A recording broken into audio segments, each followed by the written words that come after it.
So, das Wachs ist hart geworden. Ich habe schon mal einen hier rausgepult. So sieht das aus. Und jetzt gehe ich mal zur Feuerstelle. So, und bevor wir diesen wunderschönen Würfel entzünden, ich habe es angekündigt, soll er wasserfest sein. Schüssel mit Wasser.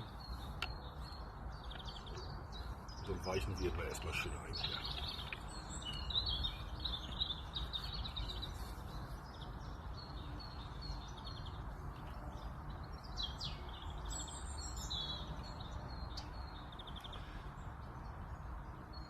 So.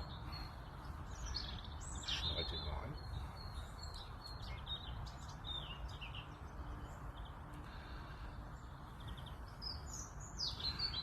So sieht er denn aufgeschnitten aus.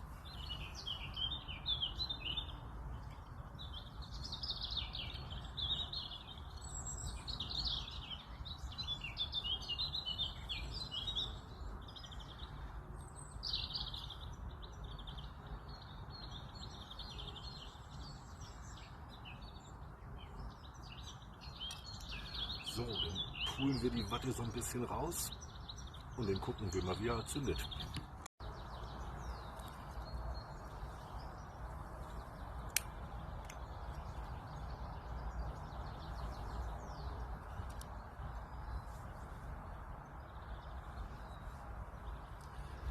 So, ich stoppe mal die Zeit, wie lange dieser Würfel brennt.